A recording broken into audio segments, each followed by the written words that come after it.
negotovost ni razlog za umik, ne, ampak je razlog za disciplino. Pri investiranju moraš biti discipliniran. Ne. Ta šum okrog kapitalskih trgov pa dogajanja je neverjeten, ne, v danem trenutku. Če nekaj želiš prebrati, boš to prebral, slej ko prej bo do tebe prišlo. Zdaj, a je to res, a to ni res, ne, in vedno je treba iz distance stvari pogledati. Če bi vsi na tem svetu začeli kupati samo ETF, bi prišli v klasični socializem, kjer bi ta ETF na koncu rasel 0%, zato ker ne bi noben več aktivno nič kupil. Pri stock pickingu se je zelo podobno, ne. Ki misli, da je v 50 takih delnic kupil, da se izključno samo rasle, pa premagovali indeks, se močno motiš. Ne? Na koncu moraš imeti 27 takih, ki so boljše, pa 23 takih, ki so slabše.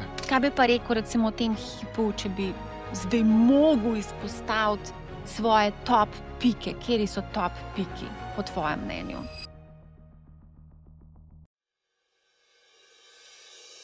Pozdravljeni, sem Marja Milič in gledate MoneyHow, prvi podcast o upravljanju denarja pri nas.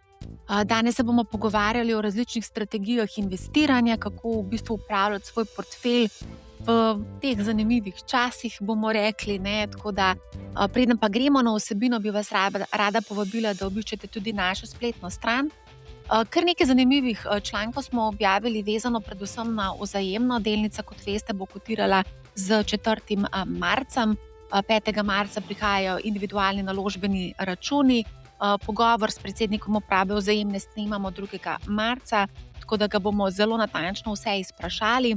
Hkrati bi vam rada povedala, da trenutno je prevzelo delnice Vzajeme le 6394 delničarjev od skupno 443 tisoč, torej 1,4% je prevzelo delnico. Kako prevzamemo delnico, smo pisali v članku, ki je objavljen na blogu money-how.si.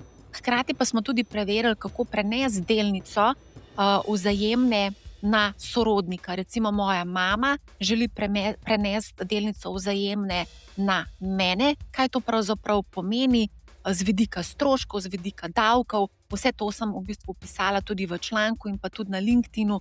Si lahko pogledate krajši zapis.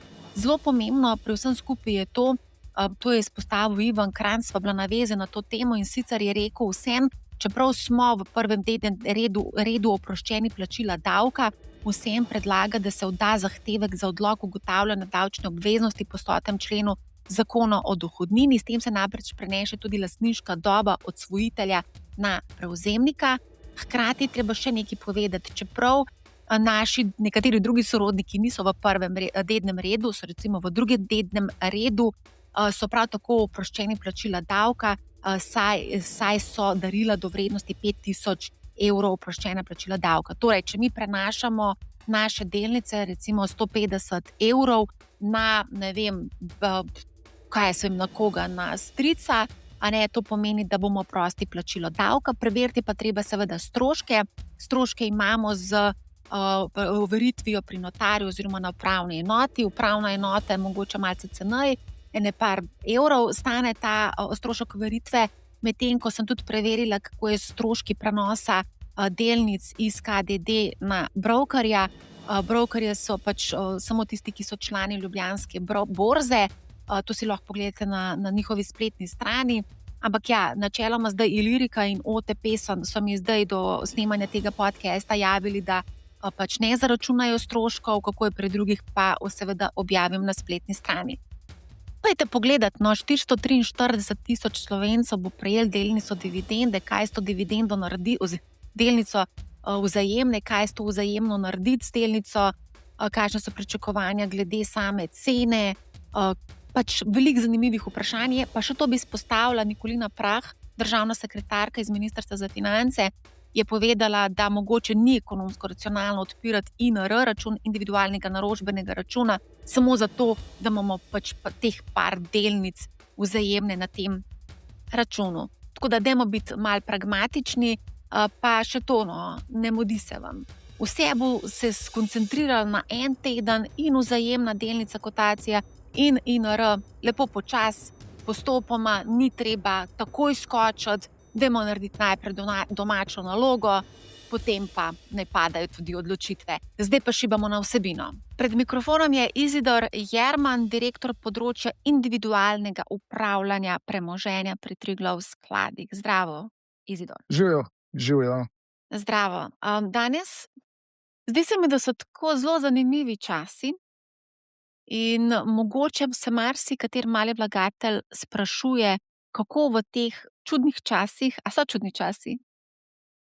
Pa kaj pa vem, meni se ne zdijo tako čudni. Mogoče z vsem medijskim pompom, pa z vsako besedo, ali pa z vsakim stavkom, ki ga mediji poskušajo na takšen ali drugačen način secirati, se mogoče nekomu res zdi, da so čudni časi, ne? Ampak so No ja. drugačni, kot so bili pred 4 leti, so drugačni, kot so bili pred 10 leti. Čudni, ne vem, čudni je taka čudna beseda, kljub vsemu meni, ne. Bom rekel, da so malo drugačni. Drugačni časi so, ja. Bitcoin se je za 50% pocenil, zlato je poskočilo na nove rekordne ravni, srebro tudi, SBI top tudi, ne. Imamo take zanimive. Ravno zdaj sem gledala, preden sva se vklopila, sem pogledala na ljubljansko borzo, SBI top, je v enem mesecu pridobil 9%. To je kar nora številka, a ni?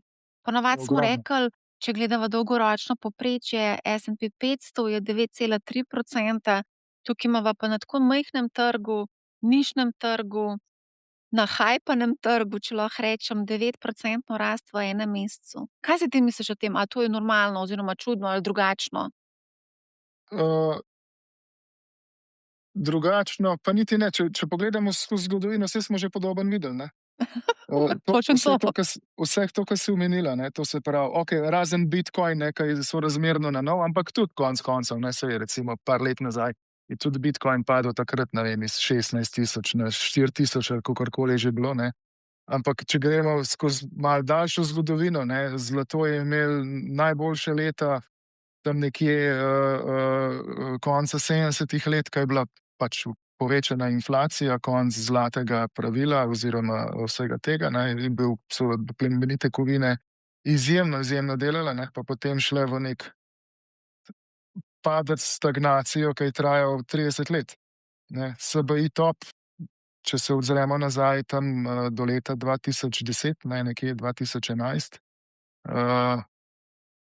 ko je v tujini že bila velika finančna kriza, ne, je bilo pri nas nekako mišljenje, v Sloveniji se pri nas se to nikoli ne more zgoditi, ne, pa se je pol zgodilo še 3-krat hujše, kakor je dejansko bilo v tujini, ne. Tako da zgodovinsko gledano nič takega, kar ne bi videli, ne. Je pa res, da določeni, bom rekel, asset klasi, ne, ni nujno, da se gibljejo vsi v isto smer, ne, ali pa vse regije ali pa podobno delajo, ne, tako da so določene specifike posameznega trga in mislim, da zdaj točno to vidimo. Ja.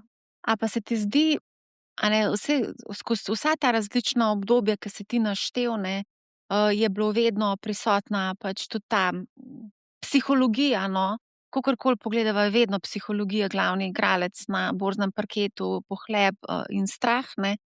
Zdaj se mi zdi, da tudi vidimo, no, pač ta optimizem, povečan optimizem, no, kljub temu, da zdaj nekateri Wall Street posamezniki, guruji, poznavalci opozarjajo na kar nekaj potencialnih tveganj, ki prežijo. Ja, glej, zdaj se zelo veliko stvari Vem, vse sem strpala noter, ker sem hotela čisto vse. strpala. Ja. Tako da psihologija, če se na prvo vrnem, ne, absolutno, ne, psihologija je en izmed ključnih delov gibanja kapitalskih trgov, ker če tega ne bi bilo, ne, bi imeli linearno rast, ne. To se pravi, če je 10% rast dobičkov, ne, bi imeli linearno rast čez celo leto in bi bilo to popolnoma nezanimivo. Tukaj je pa zraven psihologija, različni interesi posameznih tako institucionalnih vlagateljev kot retail vlagateljev, če se združijo, so lahko zelo močni, ne.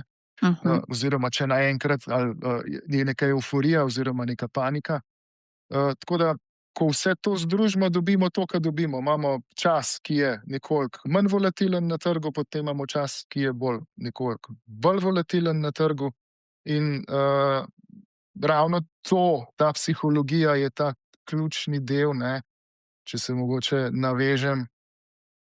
Jaz mislim, da bova tudi o tem govorila, na umetno inteligenco, ne, in vsi pravijo, ne, so že v štartu rekli, da pač umetna inteligenca ne more postati nadomestilo za odločevalske ali pa za odločitve za trgovanje, zato ker ima vsak v svoji glavi nekaj drugače razmišlja, kakor recimo sosed ali pa čez cesto v neki drugi družbi.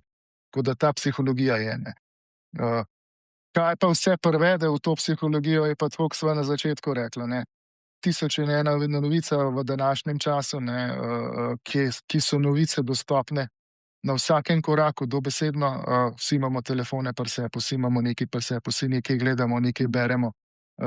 In zdaj vsak zagrab neko novico ali pa jo vidi s svojimi očmi in temu primerno reagira. Tako da to je, kar se te psihologije tiče. Plus to, algoritmi, a ne, te fidajo, te hranijo z novicami, ki jih želiš v bistvu sam gledati, a ne. Ko enkrat se ustaviš pri enem videu, te algoritmi pol kar lepo usmerijo, da te, a ne, da v bistvu dobiš še več te vsebine, a ne, tako da. Tako je. To je pač del vsega skupaj, ki se moramo vsega zavedati. Zdaj, če se ga zavedaš, določene stvari ali pa šume ignoriraš, ker največ problem so šumi na trgu, ne. Imamo jih nešteto, kolikor jih hočeš, tako kot si rekla, ne. Na kjerkoli družbeno državno omrežje se povežeš, sloniš gor, iščeš določene stvari, te bo pač potem avtomatsko boš dobival čedalje več tega noter in se na podlagi tega lahko potem odločiš, kaj je lahko čisto narobe. Ja, meni se zdi, da je to obdobje tako res zelo zanimivo, tudi s tem, da z demokratizacijo investiranja se mi zdi, da res pač mali vlagatelj ima in informacije in poenostavljen dostop, ne, do brokerskega računa, hiter, impulzivne odločitve sprejemamo, zelo smo samozavestni, zelo smo bikovsko razpoloženi. Zdi se mi, da na vsa ta tveganja, na katera opozarjajo številni posamezniki, da v bistvu kar malo zamahnemo z roko, ne. Kako pa ti gledaš recimo na to? A se ti zdi, da, ne vem, kako gledaš, ali meniš, da bi lahko prišlo v kratkem do mogoče malo bolj korenite korekcije, kot smo jo videli v zadnjem času? Se pravi, da bi bilo več kot 20-procentni. To govorimo že o bear marketu, ne. Mislim, če bi bil, ja. Mislim, glej, ja, so na trgu kljub vsemu so neke zakonitosti, pa potem algoritmi in vse ostalo, ki, če je sentiment res tako slab, ne, potem gremo v bear market. Dejstvo pa je, da gremo v bear market takrat, ko je recesija, ne. Nismo še imeli bear marketa, da ne bi bila recesija. Če izključimo zdaj tistih konfuznih časov covida, ne, tiste 3 tedne dobre, ne, ko je trg padel za 30-35%, ko dejansko nismo vedeli niti, kaj se nam bo zgodilo. To je pač nekaj, kot prileteli z Lune, ne, in nihče tega ni pričakoval. Drugače pa v normalnem okolju bear market, to se pravi medvedji trend, ko trgi, bom rekel, zgubijo 20+%, ne, je nekje v času recesije ali recimo tako, kot je bilo v času, ko je Rusija napadla Ukrajino, ne, s potencialno energetsko krizo in vsem neznanim, kar se je zgodilo, ne, pač so tudi takrat trgi izgubili, mislim, da okrog 25%, nekje v povprečju, ne. Tako da, če se mogoče vrnem na tvojo korekcijo, absolutno je sestavni del vsega skupaj, ne. Korekcija nekje v povprečju se dogajajo nekje na 15 mesecev. Korekcija, govorim o tem, da trgi padejo med 10 in 20%. To je nekaj normalnega, zgodijo se pa zaradi nešteto razlogov, ne. Ni nekega univerzalnega razloga, kar se tiče nekih makroekonomskih kazalnikov, ki bi kazali neko drugačno sliko, ampak Korekcija se je zgodila, ko je Trump napovedal carine, ne, korekcija se je zgodila, ko je bilo kaj drugega, korekcija se je zgodila, ko je neka informacija iznenada prišla na trg. Korekcija se vedno zgodi, ko trgi rastejo, ne, drugače ne bi bila korekcija, ampak bi bil bear market. Tako da jaz osebno jo pričakujem v letošnjem letu, ja, ne. Kaj Uh, pomeni to? Več kot 20%? Ne, tam nekje dobrih 10%. Pa dobro, to se dogaja vsak let večkrat na let, da imaš pač po 10% ali pa mogoče 15%. Saj to pravim, ne, zato govorimo, a ne, treba se razjasniti, kaj korekcija je, ne. Spet govorimo iz oči posameznikov, ne, za nekoga je korekcija, ko trg pade že za 3-4%, ne, že govorijo o nekih korekcijah, ne. Treba je biti specifičen, ne, ker so določeni fundamentalni razlogi za korekcijo, za bear market, zakaj je to pri -10, zakaj je nekaj pri -20 in točno to je to, ne, in korekcija je vse, kar je od -10 do -20, ravno zaradi tega, ker je bistveno večja volatilnost na trgu, nekoliko več pretresa je na trgu. Prišle so običajno določene novice, ki do takrat nam niso bile znane. In potem je trg oziroma vlagatelji na splošno reagirajo, prvo prodam, pa potem sprašujem naprej. Sell first, ask questions later, ne, tako se to dela. In če se izkaže, da so bile večje oči, ne, kot dejansko stanje, ne, potem se ustavimo tam nekje okrog korekcijskih nivojev, ne. Tako da to bi A pa gledal. Zdaj, mogoče še tisto, kar si rekla, ne, eni opozarjajo tako, drugi opozarjajo tretje. Ja, vedno opozarjajo, ne. Tudi, ne vem, ko trg že ravno dobro po neki korekciji ali pa po medvedjem trendu začne rasti, so že prvi, ki opozarjajo, da je prehiter zrasel, da ni fundamentalno v redu.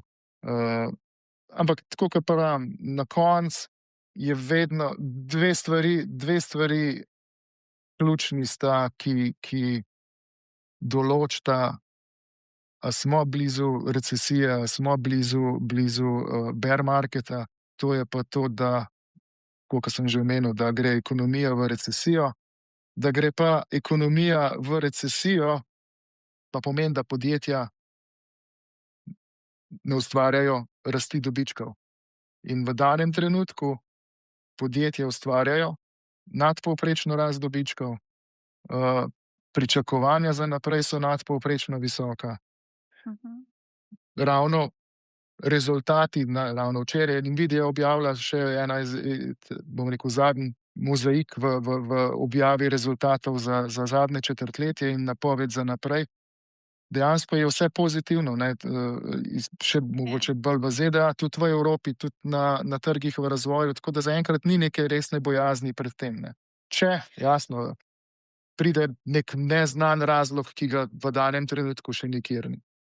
Ja, glih zdaj gledam, kakšna je verjetnost nastanka recesije in je v bistvu zelo lovno oziroma pač ne vidijo tega v letu 2026, ne. Ampak vseeno, ko govorimo o teh pač imenih iz Wall Streeta, vplivni glasovi, o tem sem napisala tudi članek. V bistvu se mi je zdelo zanimivo, Jamie Dimon v bistvu opozarja pred kreditnim ciklom in pa neumnostmi, ki pač se dogajajo na trgu. Potem Mohammed El Rein, on tudi recimo opozarja in on celo pravi, ali je to trenutek kanarčka v rudniku, podoben avgustu leta 2007. On tukaj tudi vidi to celotno situacijo, kar se tiče zasebnega zadolževanja oziroma dolga, ne. Veliko se govori o tem zasebnem dolgu, ne. Nassim Taleb, Nicholas Nassim Taleb, on tudi pač pravi, da pač ne obstajajo da trenutno stanje je tako, kakršno je, ampak da podcenjujemo mogoče. A veš, zdaj vsi govorimo this time is different, a ne, tokrat je drugače, a ne. Tudi ti si lepo na začetku povedal, a ne. Ni čuden, je pa drugačne. Ja, saj vedno drugače, ne. Zdaj, na koncu razlogi ali pa, tako bom rekel, ne, vzrok pa posledica, ne, nečesa, ne, vedno je neki drugačen vzrok, ki ima enako posledico, ne. In to, kar se omenila, ne, private credit, to se pravi to zasebno zadolževanje, ne, je oblika piram, ne, kot so private equity, to se pravi, ki so bile popularne v zadnjih 20 letih, ne, je zdaj ta private credit nek segment, kjer bogati ljudje, ne, ki imajo ogromno premoženja, razpršijo premoženje iz klasičnih kapitalskih trgov, ne da tam niso prisotni, ne, ampak mogoče na private equity, ne, kjer je manj priložnosti za neko konsolidacijo, vidijo priložnost na private credit. Ne, in private credit kot tak obstaja že zelo dolgo, ne, ampak ni bil toliko popularen, kot je zadnjih 2-3 leta. Težava trenutno private credita je v tem, da je preveč denarja, a ne, pa premalo projektov. A ne, in potem Ja. vemo, da se projekti odpirajo samo zato, da se odpirajo, oziroma en drugemu znižujejo potencialen donos, ki se pač na tem delu dogaja.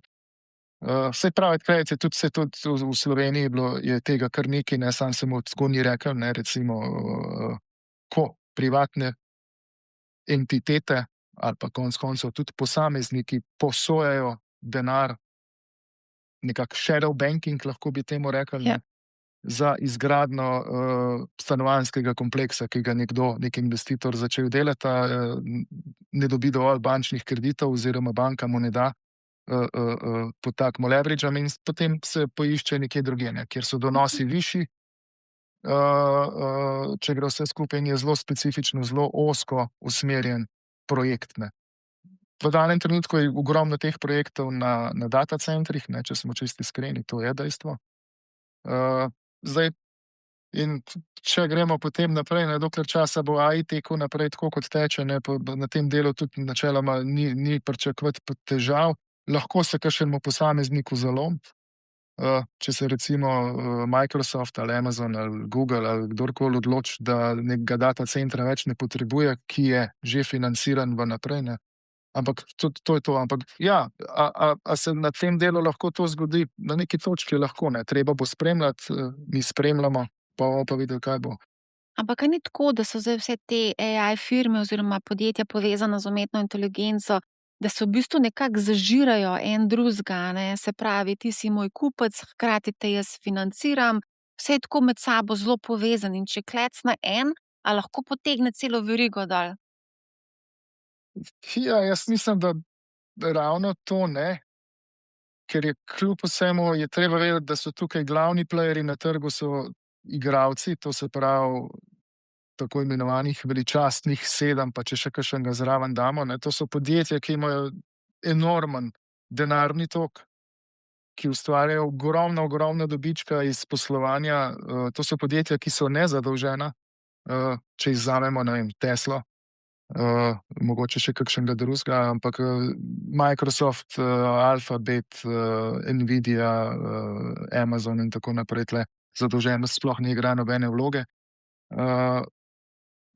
Te so glavni protagonisti vsega tega, ne, in okolje, to se pravi, če se vrnemo na umetno inteligenco kot tako, ne, in umetna inteligenca zahteva ogromno investicij, umetna inteligenca zahteva ogromno resursov, zahteva ogromne data centre, da sprocesirajo vse to, in zaradi narave umetne inteligence, kako deluje, se samo ta veliki lahko privošči razvoj celotnega ekosistema umetne inteligence, ne, in nek začetek vsega tega se je začel z oblačnimi storitvami, ne, ko so ti največji playerji začeli nadomeščati serverje posameznih družb, ne, in izključno ekonomija obsega je tista, ki poganja vse skupaj. Sigurno bojo pa neka nišna podjetja, neki startupi, ki se pojavljajo, ne, pa eni bodo uspešni, eni pa ne bodo, ne, in podobno kot je bilo v dotcom balonu, ne, ko so bila podjetja brez prihodkov vrednotena na 10 milijard, ne, se bodo tudi v današnjem času nekje pojavila nekatera podjetja, ki v določenem momentu ponujajo neko rešitev, ki se zdi superiorna napram vsem ostalim, potem pa lahko vidimo, ne vem, čez dober mesec, dva, da je nekdo drug ima zelo podobno stvar, že samo mogoče jo ni promoviral na takšen način. Ne. A pa kakšne se ti pa zdijo vrednotenja teh velikih igralcev? Ja, če gledaš trenutno vrednotenje Nvidie za naslednjo leto, to se pravi Price Earnings 23, ne? To pomeni, če pomislimo, da je Krka 20, podjetje, ki ima napovedano rast prihodkov v naslednjih 5 letih več kot za 100%, rast dobička več kot za 100%, se ta vrednotenja več ne zdijo tako enormna, kot so bila še 2-3 leta nazaj, ko smo se sprašvali, takrat dejansko sprašvali, če je to sploh uresničljivo, kar se je takrat napovedovali, in smo zdaj ugotovili po 2-3 letih, da tiste napovedi, ki so bile dane 2022, 2023, so bila v bistvu zelo konzervativna napram tem, kar se danes dogaja. Ne? In biznis model teh se je tudi spremenil, ne? Zato ker biznis model ni več izključno na prodajanju produkta v fizični obliki, ne? Ampak je na storitvah. In zelo podobno, kot je cloud, to se pravi oblačno poslovanje, če gledamo, sej Apple je s tem začel, ne? Ko je navezal vse imetnike iPhonov na njihovo storitev. In časi takšni, drugačni, ne, dejstvo je, da boš to storitev še zmeraj plačeval, ker če jo ne, poskušaj zamenjati telefon ali pa biti brez telefona danes. Ne. In tam bo pa zelo podobno. Ne, in tega dela niti zares točen nismo vedeli, ne, točen, v katero smer bo šlo, ker mi smo gledali Nvidio še vedno kot nek proizvajalec čipov, ne, ki gre zelo v ciklih, ne, ampak na koncu vidimo, da njihov biznis model je popolnoma drugačen. Ne. Sama proizvodnja čipov je konec koncev že drugotnega pomena, ne, ampak je prvoten je to šlo v storitveni del, ne, ker pač vsi bomo posredno plačevali mesečno naročnino. Ja. Veliko se je govorilo o AI balonu. A ti tudi vidiš AI balon? V danem trenutku ne. Ravno v zadnjo sem eno stvar delal, pa primerjal AI balon, oziroma, mislim, dejstvo je, ne, zdaj v balonu, kot govorimo kot takem, ne, bear market se bo začel takrat, ko se bo nekaj zgodilo na AI-ju, to se pravi na umetni inteligenci, na vsem tem, zato ker ta tematika umetne inteligence iz teh 6-7 protagonistov, ne, se je zdaj razširila bistveno širše, ne, v vse pore industrije, ne glede na to, kaj kdo proizvaja, kaj kdo ponuja, bo uporabnik umetne inteligence, ker tisti, ki jo ne bo uporabljal, bo pač nekonkurenčen, to je dejstvo. In zdaj, ja, ne, vsak bull market, to se pravi vsak bikovski trend, ne, je zaznamovan z neko tematiko, z neko temo, ki poganja vse skupaj gor. Ne. In trenutno je to AI. Ne, in ta bikovski trend se je začel z AI-jem, pa se bo končal z AI-jem. To je dejstvo. Zdaj, kdaj pa bo prišlo do tega, je pa v danem trenutku še prezgodaj govoriti, ker še nismo tam. Ne. In dostikrat se ga povezuje z dotcom balonom, ampak mogoče samo navidezno, zato ker je v istem sektorju ali pa ima podobno konotacijo, nek internet, umetna inteligenca. Ne. Za nekoga je to približno vse enako, ne, vse nekje v nekem virtualnem svetu se dogaja. Ampak v času dotcom balona, kljub vsemu, je treba vedeti, da glavni protagonisti dotcom balona teh podjetij ali danes ni več, ali jih je nekdo drug prevzel, od takrat so ostali Microsoft, Apple, čeprav Apple niti ni bil direktno povezan z dotcom balonom oziroma z dotcom evforijo takrat v koncu 90-ih. Se mi ni takrat Apple delnica upadla za 90%. Ja, takrat je Apple v bistvu Microsoft rešil, kaj je šel Steve Jobs prositi Bill Gatesa, če mu naštima Windowsa, da bojo delali tudi na Applovih računalnikih, ne. Ampak pustimo, to je zdaj pač že dolga zgodovina. Ampak če se vrnem nazaj, ne, Cisco, recimo Cisco Systems je bil takrat najbolj vrednoteno podjetje, najbolj vredno podjetje na svetu, podobno kot je danes Nvidia. Na vrhuncu dotcom balona, to se pravi nekje avgusta, septembra 2000, ne, je Cisco bil vrednoten na kazalniku pa je 70-kratnik. Ravno prej sem omenil, trenutno je Nvidia glede na pričakovanja za naslednje leto na 23. Marže so bile bistveno nižje takrat. Ogromno podjetij, kot je bilo že rečeno, ali pa en izmed večjih podjetij so delale brez dobička. Danes te največja podjetja, kljub vsemu, ne da delajo brez dobička, ampak povečujejo dobiček. Tako da ne moremo direktno povezovati. Je pa, se pravim, balon kot tak, ali se bo naredil ali se ne, je trenutno, mislim, da še prezgodaj govoriti o tem. Kaj pa zdaj, ko glih govoriva o balonu, a bi rekel, da je balon na slovenskem trgu? Ja, slovenski trg pa, jaz vedno, na koncu je trg, dolgoročno se trg vedno giblje, vedno trg najde nek ekvilibrium, to se pravi, na neki točki je vedno prevrednoten, na neki točki je vedno podvrednoten, nikoli ni pravilno vrednoten to, ko bomo videli, ker drugače bi se linearno gibali, tako kot sem rekel. Ampak trend dolgoročni, to se pravi rast posameznega trga, je pa izključno povezana s tem, koliko podjetje povečuje prihodke in dobičke. To je brez tega ne gre. Lahko ti to vmes zamegliš s takšno ali drugačno zgodbo, z nekimi momenti na trgu, ki se dogajajo. In če gledamo SBI top, SBI slovenska podjetja na dolgi rok ne dosegajo take rasti dobičkov kot, bom rekel, tehnološka podjetja v ZDA, konec koncev tudi v Evropi in pa na Kitajskem, ne glede na vse to. Tako da na neki točki se potem more to izkazati, je pa vedno stvar ponudbe in povpraševanja. Na borzi še toliko bolj kot nekje drugje, in dokler časa bo povpraševanje, do takrat je trg vzdržen, ko pa na neki točki povpraševanje usahne, ali pa se pričakovanja, da se bo nekaj zgodilo, ne zgodi, lahko pride do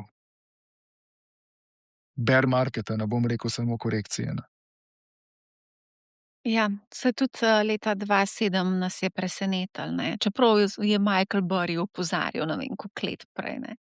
Kaj pa recimo plemenite kovine? Zdaj tudi tukaj smo videli eksplozivno rast, ljudje bežijo v plemenite kovine, ker pač jih je vseeno strah neke negotovosti. Ti praviš, da ni razloga za to negotovost, da vse je super, so poslovni rezultati in tako dalje, verjetnost nastanka recesije je nizka, ampak še vedno pa pač cena zlata, srebra tudi konec koncev pač rasteta. To pa je klasično prebežališče v primeru pač nekih za negotove čase ali pa povišane inflacije. Pač.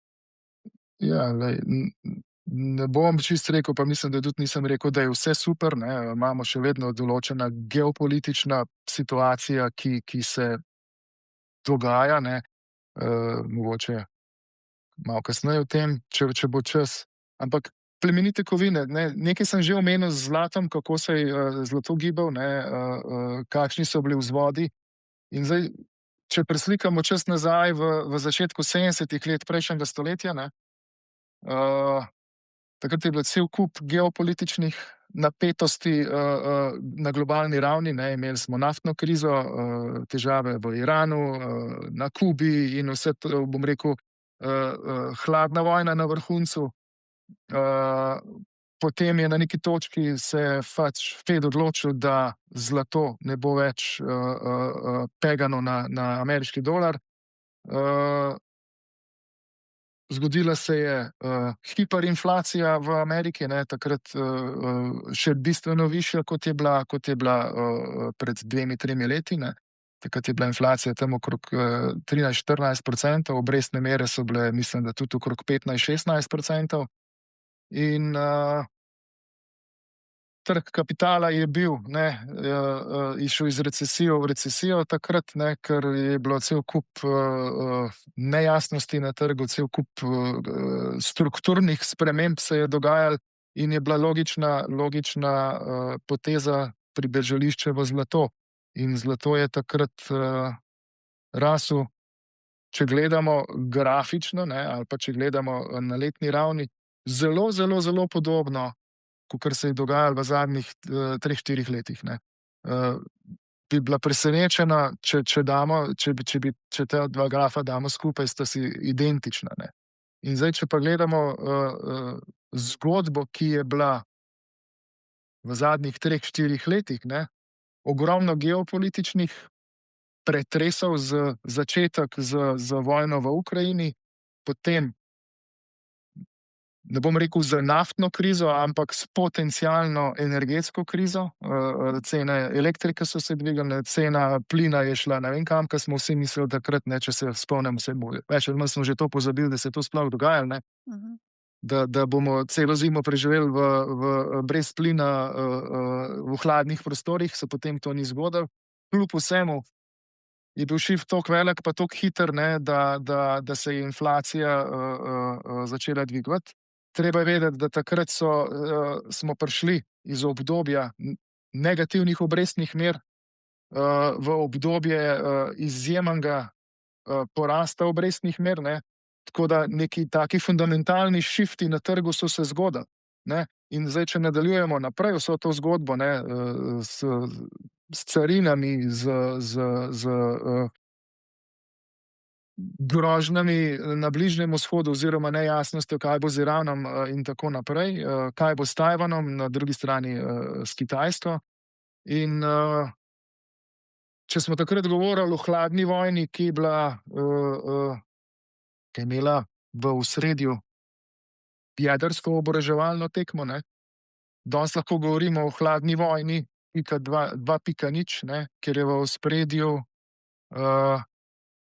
opremljanje umetne inteligence oziroma razvoj umetne inteligence, velik boj med ZDA in Kitajsko. In ko se to skupaj sestavimo, so pa pač iz teh razlogov plemenite kovine se zdele kot neko pribežališče, nekaj, kar lahko fizično v roko primeš. To je ta občutek tega, ker pač delnice ne moš v roko več pariti. Sej zlata načeloma niti ne, tudi ne. Sej fizično ga je bistveno manj, kot ga je v virtualni obliki, ampak kljub vsemu ima zlato to konotacijo. Tako da, tukaj bi bil jaz zelo previden pri teh, ker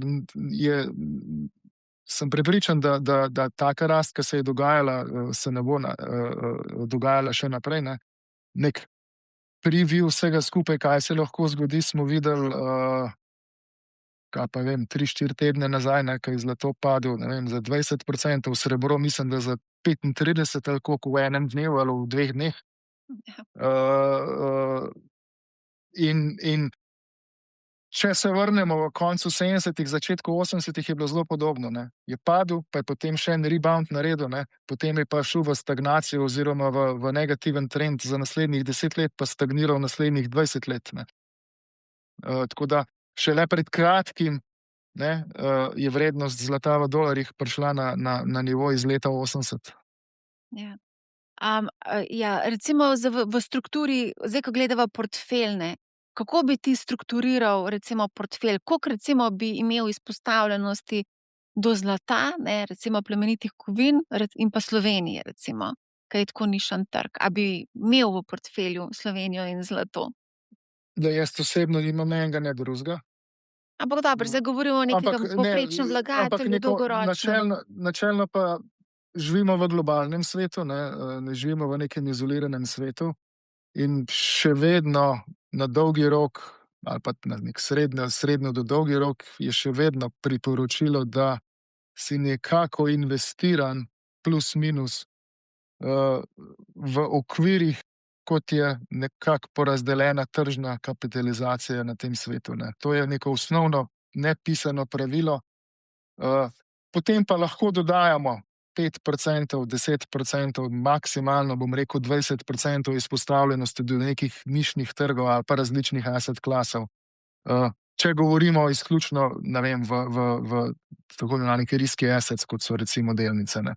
Zdaj, za nekoga, ki ima malo slabše živce ali pa toleranco do volatilnosti na trgu, je pač nek 60-40 portfelj ponovno spet aktualen, ker so pač obrestne mere pa zahtevane donosnosti obveznic na nekih povprečnih nivojih, ki smo jim bili priča v zadnjih 20 letih, če vzamemo tisto obdobje negativnih obrestnih mer. A ko govoriš o tržni kapitalizaciji, govoriš o globalnem indeksu? Ali kako? Tako, v Se globalnem pravi, indeksu. tukaj Lej, imamo, to mislim, je da je to je 60-70% Amerike, vse približno ostalo 60 je ZDA, 60 je ZDA, 60. 20 je Evrope, 20 je pa trgov v razvoju, ne. In če imaš, ne vem, bojazen pred tem, da, ne vem, da nek trg ne bo dobro delal ali karkoli, ne, greš pa recimo, da porazdeliš nekje drugje, pa bom rekel v narekovajih mogoče malo pošpekuliraš, ne. Ne bi pa špekuliral, ne, saj vemo, da bi daš vse v eno košaro, vsa jajca, ne, na nek zelo nišen trg. Jaz mislim, da se je marsikdo to že naučil. Upam, da se je, no. Čeprav smo zadnjič imeli, ko smo imeli analizo portfeljev, smo imeli tudi primere 60-odstotne izpostavljenosti recimo slovenskim delnicam ali celo eni delnici, zdaj se ne spomnim točno. Tako da to se mi zdi kar dosti riskantno. Tako da jaz se s tabo strinjam, a ne, da pač imaš razpršeno v skladu z tržno kapitalizacijo nekega globalnega indeksa, a ne.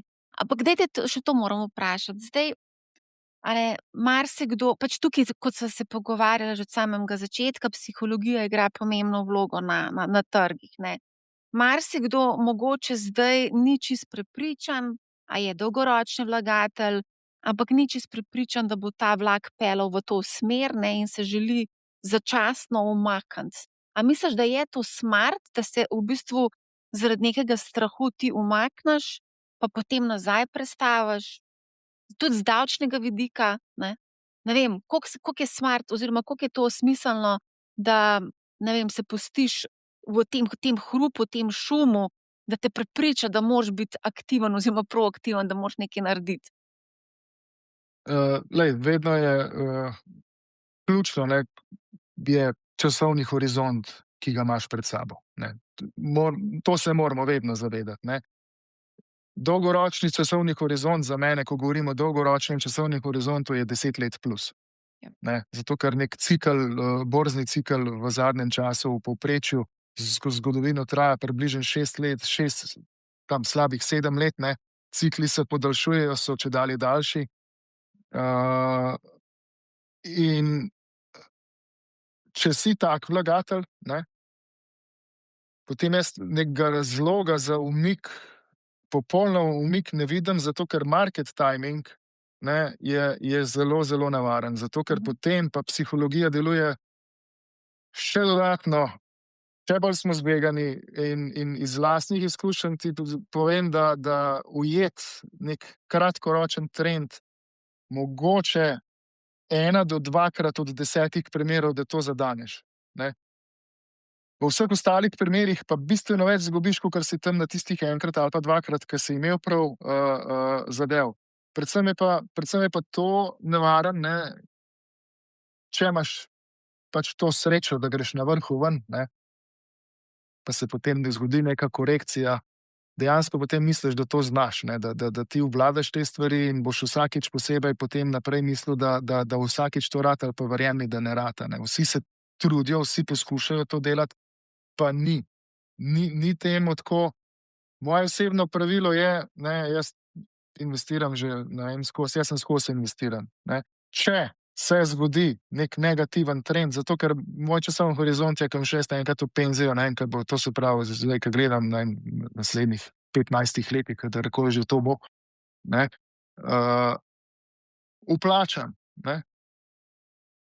To je to. Če imam možnost dodatno vplačati, dodatno se investirati, je to. Zato ker prvo kot prvo, sredstva, ki so investirana na kapitalskem trgu, morajo biti sredstva, brez katerih ti lahko živiš. Ne? To niso sredstva, od katerih bi bil ti življenjsko odvisen. Ne? Ker potem ti lahko to dolgoročno zasleduješ in na dolgi rok trgi ti dajo 10%, tam nekje, plus minus. Ne? Kdaj dobiš malo več, kdaj dobiš kakšno obdobje malo manj. Ne, na koncu ti toliko dobiš in kot sem rekel, če enkrat zadaneš market timing pravilno v redu, drugič ga boš falil, na koncu boš pogledal pod črto, boš pa spet tam nekje, če si več ali manj skozi investiran. Ne. Dejstvo pa je, da trgi 75% časa rasejo. To je res, ja. Ja. Ne, samo zdi se mi tako, da mogoče marsikdo zdaj je kot, a ne, pač bolj pogumen, ne, ravno zaradi tega, ker pač imamo tega bika na trgu, vse je tako zeleno obarvano, rekordi padejo, vsak dan se piše o rekordih, ampak ja, pod črto, jaz si pa zelo lepo povedal, 75% časa raste, a ne, Ja, to borza, veš, a to, ne. kar se zdaj izpostavlja, je pa tudi pomembno. Ne. Dalj časa bikovski trend rata, ne, bolj rizično smo pripravljeni se izpostaviti. Ne, Ja. zato, ker mislimo, da gre izključno lahko samo gor, pa da se popolnoma nič ne more zgoditi. In potem, če sam upravljaš portfelj, recimo, ne, če imaš na začetku, ne vem, na začetku cikla, ne, nek uravnotežen, globalno uravnotežen portfelj, ne, potem tiltaš, že sam indeks tilta, ne, na tiste sektorje, ki najbolj rasejo, ne.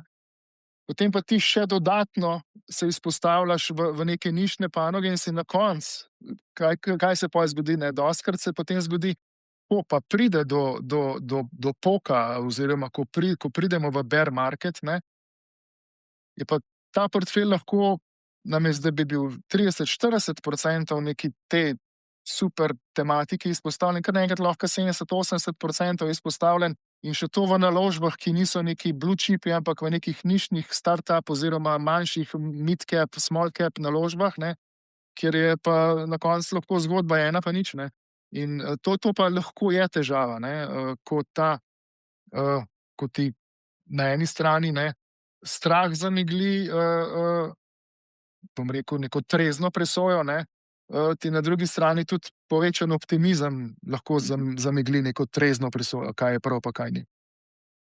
Ja, ampak zdaj se recimo koncentracija dogaja v tem AI-ju, no, saj če pogledaš S&P 500 ali pa globalni neki indeks, boš videl, da je zelo skoncentriran na tistih par delnic, AI delnic oziroma delnic povezanih z AI-jem, ne. Je pa se tako, če mogoče ne do takega ekstrema kot zdaj, ne, je bilo tudi vedno v preteklosti, ne, saj smo imeli, če gledamo 80 let nazaj, ne, s tistimi naftnimi podjetji, saj so tvorile, ne vem, 50% indeksa konec koncev, ne, in vsak cikel, tako kot sem ti rekel, dalj časa cikel traja, ne, dalj časa je neka tematika prisotna in se denar in investicije in konec koncev tudi potrošnja koncentrira na teh podjetjih oziroma na tem segmentu in potem te segmenti toliko hitreje rastejo. Ne. Je pa nekaj res, ne, mislim, zdaj, ko si že to omenila, pa tudi povezano s tem, kar sem prej omenil, ne, z tekmo med ZDA in Kitajsko. Ne, če te tekme trenutno ne bi bilo, ne, sem prepričan, da bi bila ta največja ameriška podjetja gotovo že razkosana na 2 do 3 dele, kakor je bil tam v 80-ih AT&T pa te največji telekomi. Ampak ker vemo, da na drugi strani Kitajska ne bo razkosala Tencenta pa Alibabe in podobnih podjetij, bo pač dokler časa bo ta tekma trajala, bo še ta razvoj tako naprej, ne, in bo tudi regulator mogoče na neki točki pogledal nekje skozi prste. Ne. Ja, sam Jack Maja so pa kar stisnili, ne, se je kar izginil. Jack Ma ja, Alibaba pa ne. To je res, ja, ampak kdo pa je zdaj šef Alibabe, kdo je tam ta glaven? Centralni komite. Točno to. Ja, saj to ti pravim, ne, in če zdaj ti te največje razkosaš, ne, na 4 različne dele investicije, kakršne se dogajajo v AI, to pa je, to moramo priznati, ne, to je ključna strateška tekma trenutno med tema dvema svetovoma, ne. Na žalost, ne, O Evropi tukaj ne govorimo nič, ne, zato ker v Evropi tega ni. Ne. V Evropi smo bili toliko sposobni, da smo prejni AI, sploh ven prišel že zakonodajo sprejeli, kako bomo omejili AI, ne. Niti nismo vedeli, kako se bo obnašal.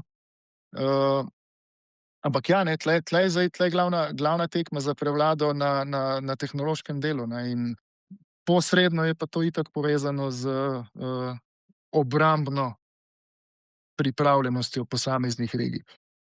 Ja, tudi tukaj se očitno pišejo neke priložnosti, a ne?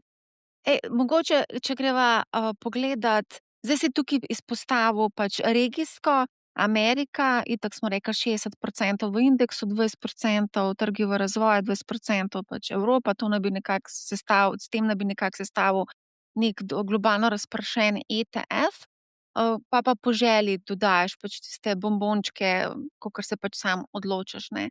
Kaj pa recimo panožno? Panožno sva pa tukaj videla, da je velika izpostavljenost vseeno do v bistvu IT-ja, ne, še zmeraj, plus mislim, da finance na drugem mestu, če se prav spomnim.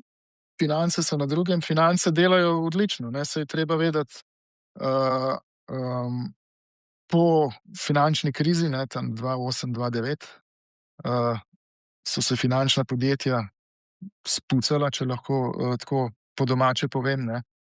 Trenutno so v nekem sweet spotu, to se pravi, inflacija se je znižala, gospodarska rast je zadovoljiva, obrestne mere, ne, pa tudi, ne, in v Ameriki je tudi znižanje za 1 odstotno točko, nek bistveno marž ne bo spremenilo, kvečjemu spodbudilo potrošnjo k tem, da še več troši, ne, oziroma se dodatno zadolži, če je potreba.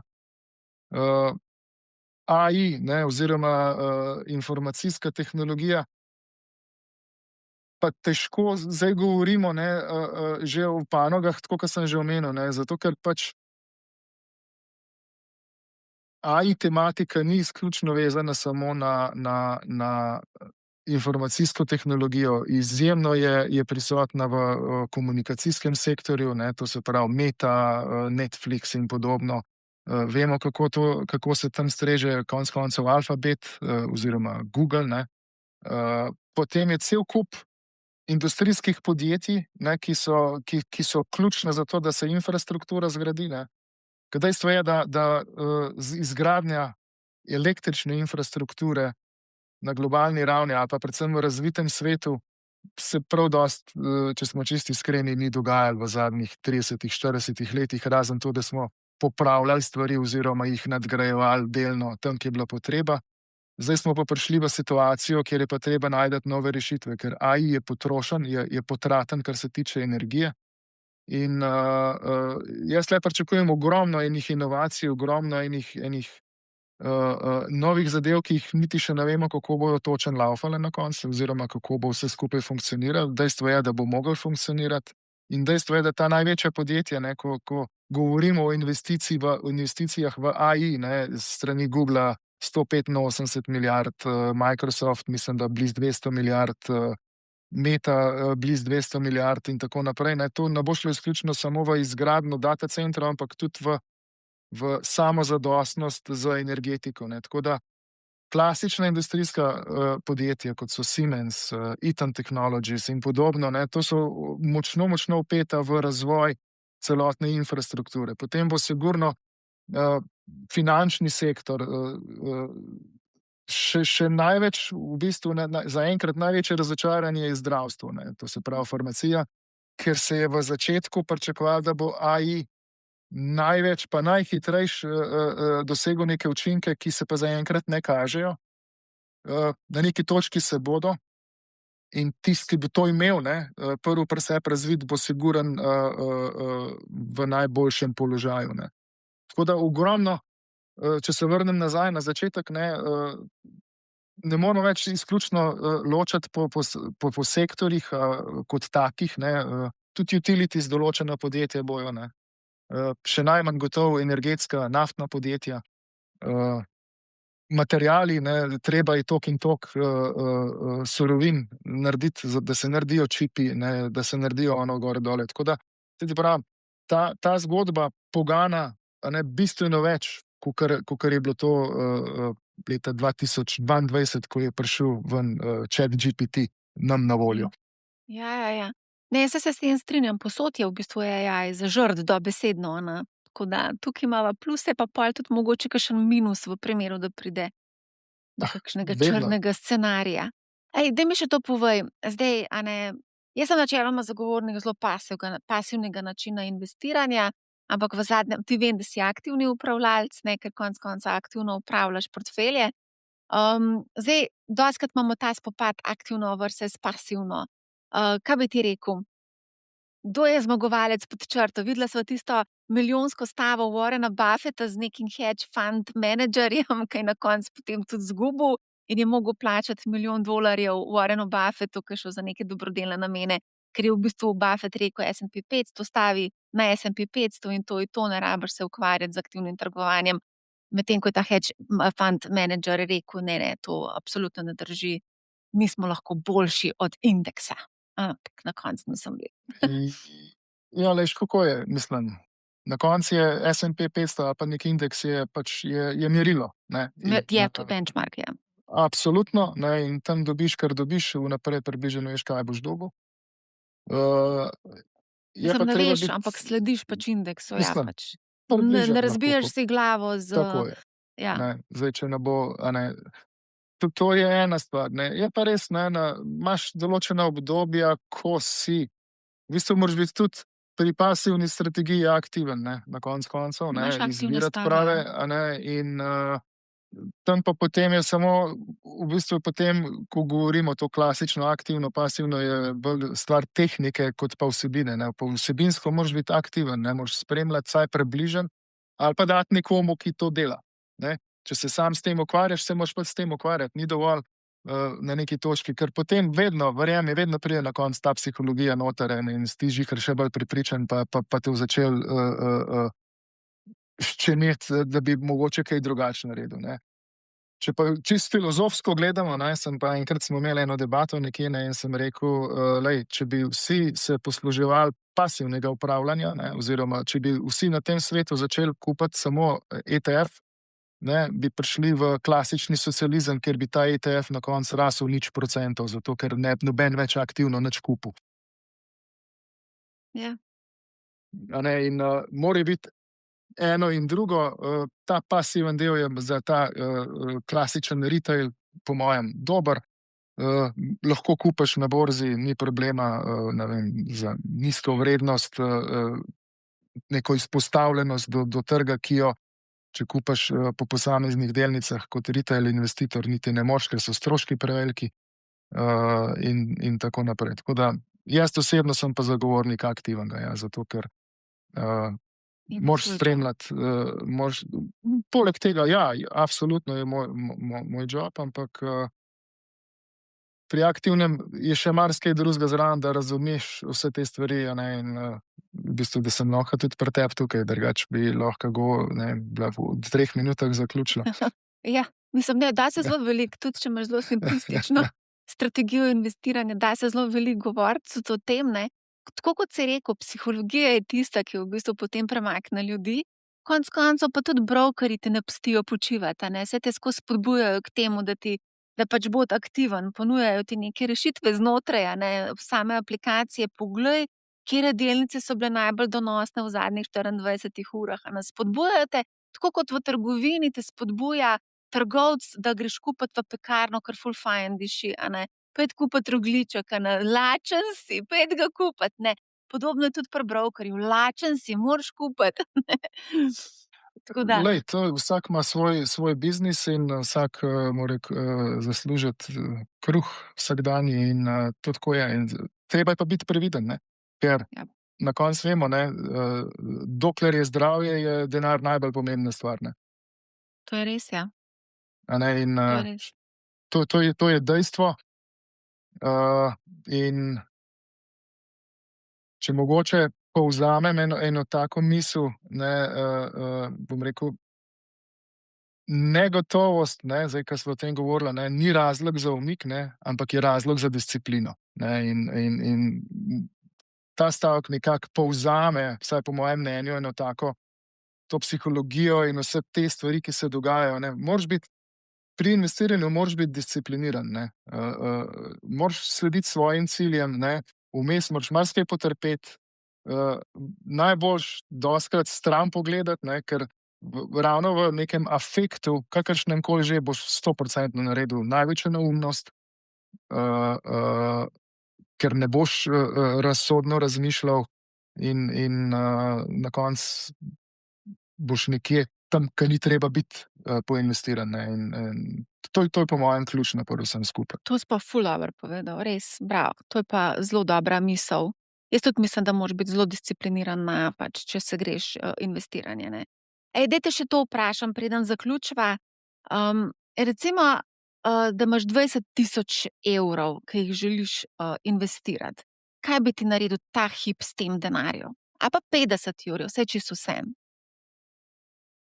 Kot sem rekel, jaz sem mnenja, da na dolgi rok bo globalni trg naredil, kakor bo naredil, ne, če je trenutno 60, 20, 20, ne, pa če se kaj obrne tekom 10 let, bo pa lahko 50, 25, 25 ali karkoli drugače. Nekdo, ki se neprofesionalno s tem ukvarja, bo zelo težko opazil te premike, ki se počasi dogajajo. Ne. In če si globalno razpršen, boš pač dobil to, kar ti bo ta svet ponudil. Ne. Brez nekih večjih pretresov ali pa prevelikega razmišljanja, kaj je prav, pa kaj ni. Lahko pa vmes, tako kot sva že vmes rekla, ne, če imaš, pa ne bom rekel gamblerski feeling, ali pa da se skoro hočeš majčkeno bolj izpostaviti nekje ali pa malo pošpekulirati, zakaj pa ne, saj za, ne vem, se ne boš dal, tako kot sem rekel, Bog ne daj vsa jajca v eno košaro dati tja noter, ne, ampak zato, da se mogoče tudi sam pri sebi bolj počutiš. Pa tako, kot sem rekel, enkrat bo ratalo, enkrat ne bo. Tisti kor tvojega premoženja, ki je namenjen investiranju, bo pa še vedno tam, kam mora biti. Ne. Ja, za 20 evrov sem rekla, zaradi tega, ker zdaj s 5. marcem prihajajo individualni naložbeni računi in v prvem letu boš lahko 20.000 evrov investiral oziroma položil na ta račun. Ne?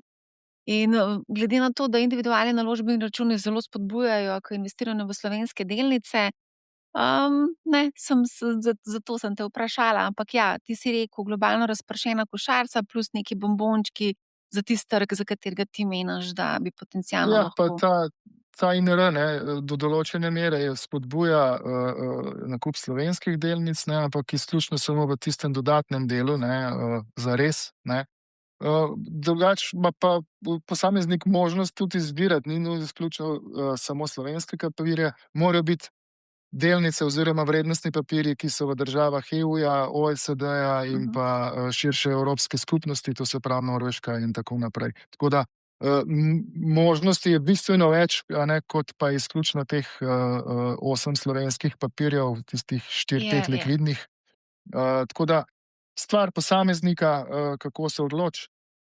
Na dolgi rok pa, se pravim, nekdo, ki ima željo močno tradati, je to mogoče celo dobro, mislim, pač je davčno ugodno, ne? Nekdo, ki je pa bolj na strategiji buy hold,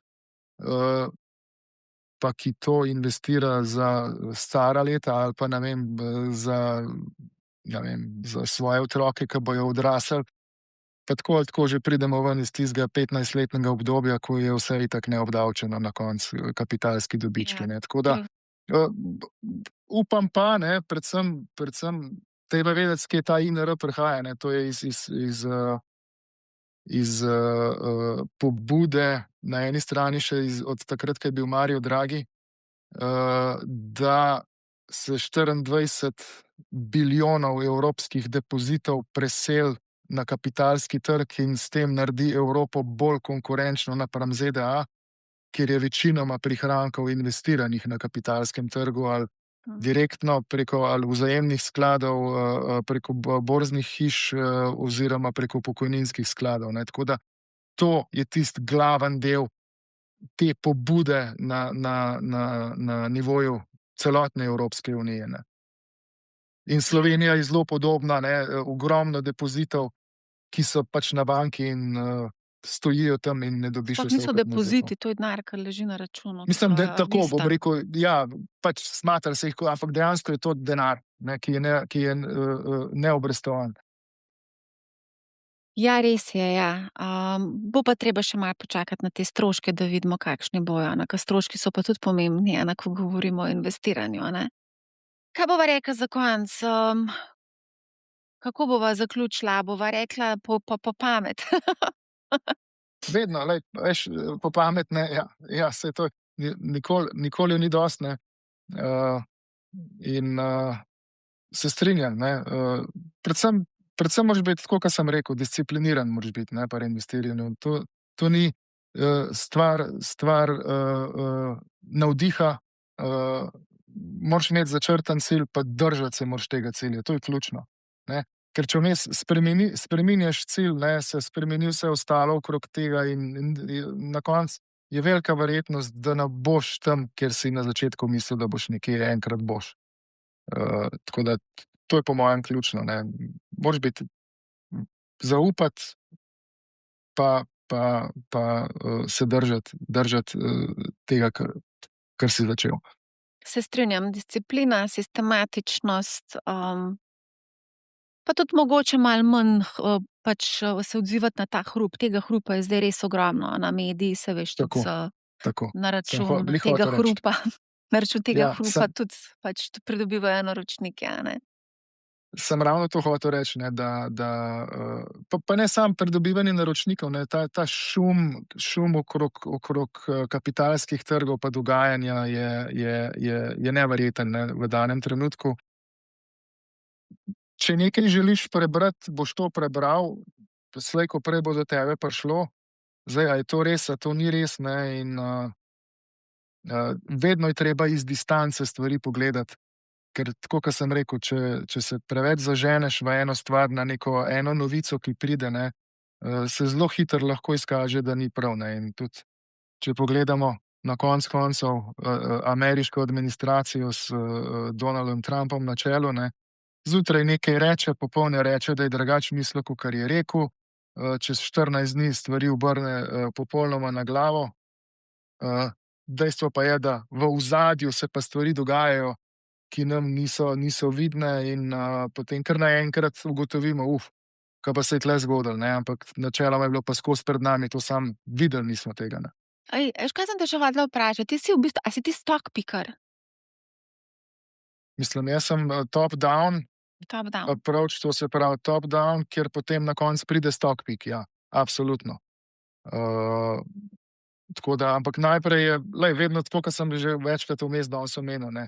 Makrozgodba pove svoje, overall, a so dobički, a niso dobički, a je rast, a ni rast, potem identifikacije neke tematike, ne. Zdaj smo identificirali, vsaj jaz pa moji kolegi, AI zgodbo že v letu 2022, ne.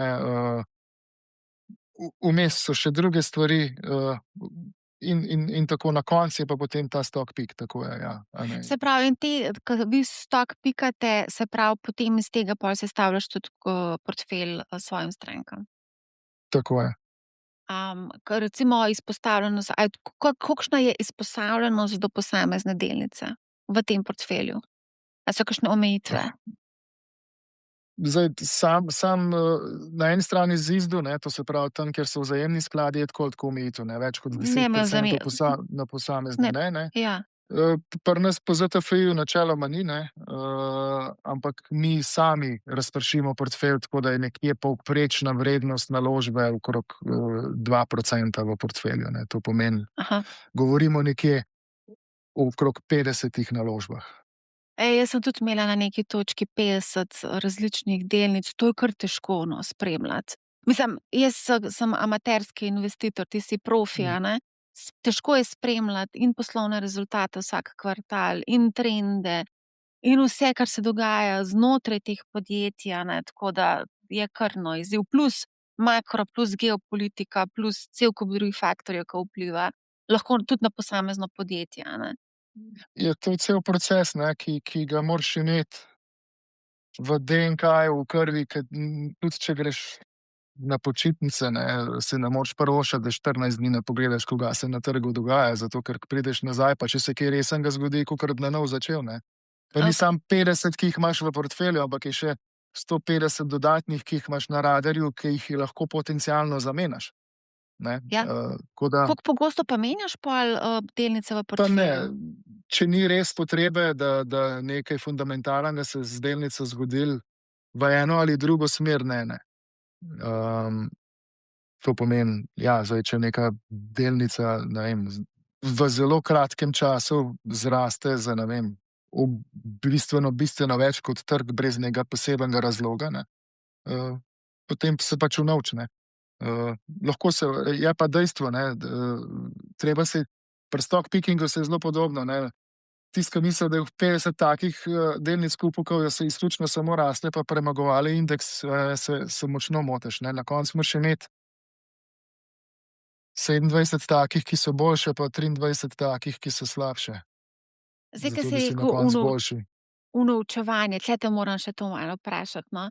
Zdaj, saj veš, včasih se mi zdi, da ljudje, ko vidijo pač neko eksplozivno rast, pač pravijo, ja, to bo še raslo brez veze, da prodam, ne. Jaz pa pravim, da od unovčevanja dobičkov še nihče ni obubožal. Koliko je tega unovčevanja pri vas? Recimo, a si rečeš, si zastaviš cilj, ko bo neka delnica zrasla za 100%, bomo začeli unovčevati, ne vem, kakšna je strategija unovčevanja pri vas? Ni, še je case by case, ne. Zdaj, če bi pri Nvidii rekel, da boš pri 100% je unovčil, ne, si izgubil še nadaljnjih 200%, ne. Tako da je odvisno od situacije, ki se zgodi, ne.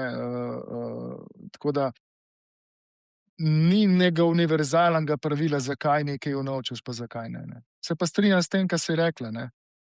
Unovčevanje dobičkov je pozitivno, to pomeni, da imaš na koncu več, kakor si imel na začetku, ne, tudi če moraš nekaj davka plačati. A pol vaše stranke tudi davek plačajo, si predstavljam, normalno, ne? Ja, Čeprav v nekaj ga bistvu, morajo, ne. se pravi, Mislim, kljub ja, temu, da zdaj v bistvu odvisno, zdaj je fizična oseba, je pravna oseba, ne. Pravne osebe tako nima veze, a unovčimo, a ne. Samo še to mi povej, recimo, a veš, ko sva se prej pogovarjali o indesih, da so benchmarki, kaj pa je recimo pri takem upravljanju benchmark? Kako veš, a si uspešen ali nisi uspešen? Zato, ker mi v pogodbi napišemo benchmark z vsako, mislim, naš vlagatelj ve, kaj je primerjalni indeks, s katerim ga primerjamo, glede na njegovo naložbeno politiko, ki jo izbere, a je to A te, delniška, mešana, obvezniška, odvisno kaj in kako. a te benchmarki so sestavljeni benchmarki ali je to en benchmark, ki ga jaz lahko poiščem na netu in pogledam in No, to so primerjam? klasični benchmarki. Se pravi, globalno razpršen, recimo, ali pa S&P Tako, 500 ali odvisno pa. od naložbene politike, tako je, ja, in ni nič nekih fancy benchmarkov ali pa nekih posebnih prirejenih tem potrebam. Kaj bi pa rekel, recimo, v tem hipu, če bi zdaj mogel izpostaviti svoje top pike, kateri so top piki, po tvojem mnenju? Tako, zdaj si tlele pod prisilo, zdaj moraš povedati top 5 Ja, pikov. pa bom dal, evo, ti bom takoj dal disclaimer, da to ni naložbeno Ne, ni priporočilo. absolutno ni. Ampak ja, še vedno smo zelo pozitivni, kar je povezano z AI-jem, konec koncev tudi Nvidia, Microsofta, absolutno Amazona ne bi izločil iz te igre, Google, Meta, potem so chipmakerji, to se pravi, tle, kar se trenutno dogaja in so trije na svetu, ki to delajo in tega ni dovolj, to se pravi Micron, SK Hynix, Samsung, ki delajo memory čipe, ki so ključen del v data centrih. Potem naprej največje, še vedno bom rekel, določene multinacionalne banke, ne vem, Bank of America, JP Morgan, BNP Paribas, Schneider Electric, Siemens, potem je pa še par kakšnih drugih, ki jih lahko najdemo, ampak to so neke core naložbe, ki so povezane z AI-jem, pa niso izključno v samem tehnološkem sektorju, ne. Sem pa vedno biased bolj na large cape, ne, kot na small cape, zato ker, če sem čisto iskren, nimamo dovolj resursov Mhm, mhm. pregledati 2000 podjetij, kjera so dobra, pa kjera niso. Ja. Ne, Ej, in mogoče tam se te štekam, kaj pa recimo, zdaj saj si omenil tudi nekaj evropskih podjetij, pa daj še kakšnega omeni, ke me prav zanima. Katero evropsko podjetje ti je še tako zanimivo? uh, Ker tulele se mi zdi, da kar hitro pride do neke praznine. ne, saj pravim, ne, evropski bančni sektor dela dobro, ne, to moramo reči, ne, industrials del, ne, saj imaš tudi potem, okej, zdaj ta, oboroževalna tekma, ki se bo dogajala v naslednjih letih, 10 letih, bo sigurno povzdignila, pa že povzdiguje določena evropska podjetja, ne. Konec koncev je tudi Rolls-Royce eno izmed njih, ne, ki ga povprečen vlagatelj ali pa povprečen državljan vidi kot, proizvajalec luksuznih avtomobilov, ampak je vse drugo kot to, ne. Tako da v tem delu je treba gledati zdaj evropska, tudi, ne vem, recimo AstraZeneca, sigurno eno izmed bolj pozicioniranih podjetij na področju, farmacije.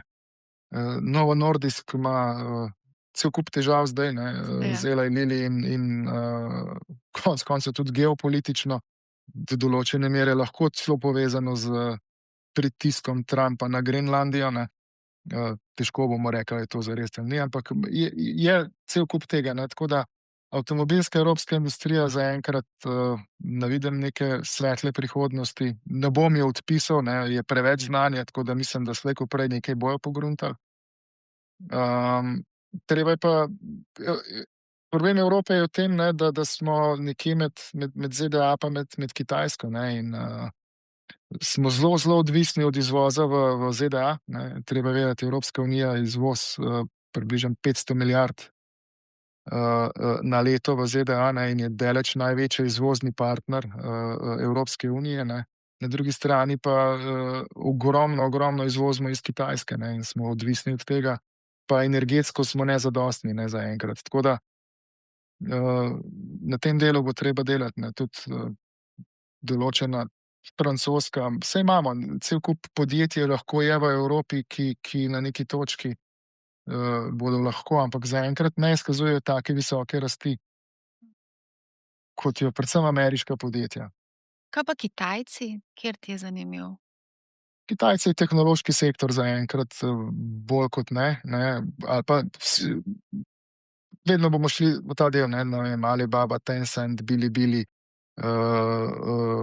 še par drugih, mogoče, malo bolj nišnih, ne, potem še ta korejsko-tajvanski del, ne, ne moremo mimo, Taiwan Semiconductor, na Koreji sem že omenil tiste dva, ne.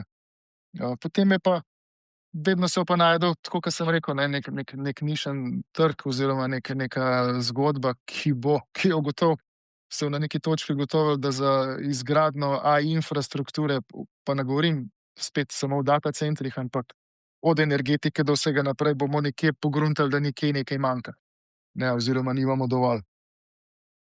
Kaj pa zdaj, samo še to te vprašam, pol te pa res pustim. Zdaj bojo rekli vsi, to je najbolj zanimivo vprašanje na koncu.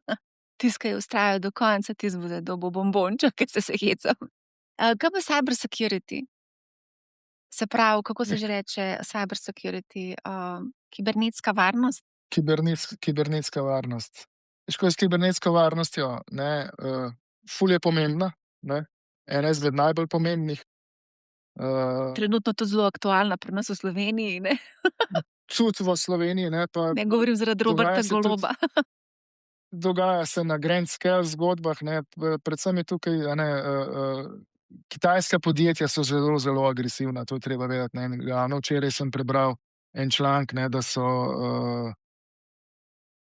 to se pravi, kaj DeepSeek pa še ne dva, ne, shekala, in Alphabet in Amazon in Microsoft AI, da so učili lastne modele na njihovih modelih in tako naprej, ne. To je še del tiste zgodbe, ki sem jo že omenil, ne.